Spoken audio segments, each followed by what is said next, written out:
이상민 장관 탄핵 헌재 결과 관련해서 말씀드리겠습니다. 159명의 젊은이들이 세상을 떠났습니다. 그런데 어제 결과로 또다시 유가족 가슴에 대못이 박혔습니다. 오늘 국민들께 우리 국회의원들이 더불어민주당에서 말씀드리겠습니다. 하늘에 가 있는 우리 159명의 젊은이 여러분, 가서 제대로 눈을 감지 못할 겁니다. 너무나 억울해서, 그리고 놓고 온 가족들에게 미안해서. 그런데 헌재의 결정으로 여러분은 더 가슴이 아플 겁니다. 여러분의 잘못이 아닙니다. 대한민국 정부의 잘못입니다. 라고 다시 한번 말씀드리겠습니다. 유가족 여러분, 여러분이 요구했던 이상민 탄핵, 그리고 정부에 대한 책임 요구는 여러분이 맞습니다. 다시 한번 왜 이상민 장관이 문제가 있었는지 체크해 보겠습니다. 그날 10월 29일 10시 43분에 재난 발생이 접수됐습니다. 그런데 장관이 2시간 후에 도착합니다. 수행비서가 오지 않았다고 수행비서를 기다렸다는 게 첫 일성이었습니다. 우리가 기억하겠습니다. 그리고 그 자리에 12시 45분경에 도착해서 젊은이들이 그대로 방치되고 어디로 가야 할지 시신들이 그대로 방치되어 있는 상태에서 이상민 장관은 1시 30분 도착한 지 1시간도 되지 않아서 또 그 자리를 뜨게 됩니다. 그리고 나서 하는 말은 이렇습니다.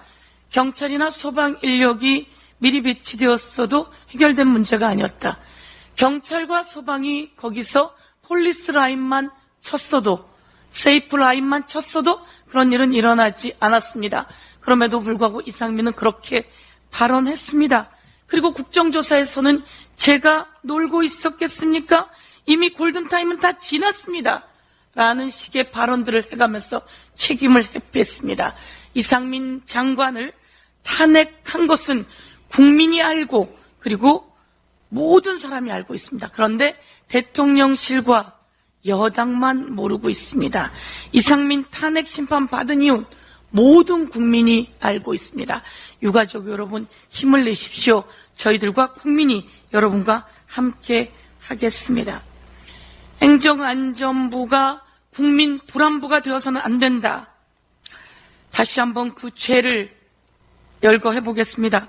참사 당시 압사 위험에 대한 긴급 신고가 있었음에도 안전조치를 취하지 않은 죄, 사고 발생 이후 재난안전에 대해 무대응으로 인명피해를 키운 죄, 수습 과정에서도 무책임하고 부적절한 발언으로 가슴에 대못을 박은 죄, 이 죄가 바로 이상민 장관과 현 정부의 죄상이다. 이렇게 말씀드리겠습니다. 윤석열 대통령의 지지율이 계속 떨어지고 있습니다. 국힘당의 지지율도 계속 떨어지고 있습니다. TK, 충청, 3050 전반적으로 하락하고 있습니다. 왜? 국민들의 마음이 떠나고 있기 때문입니다. 윤석열 대통령은 국민들의 마음이 떠나고 있는 것을 잘 살펴야 합니다. 그래서 대책을 세워야 합니다. 커뮤니티엔 이런 용어들이 돌고 있습니다. 구경꾼 트리오? 뛰어가도 특별할 게 없다라고 했던 대통령실, 윤석열 대통령.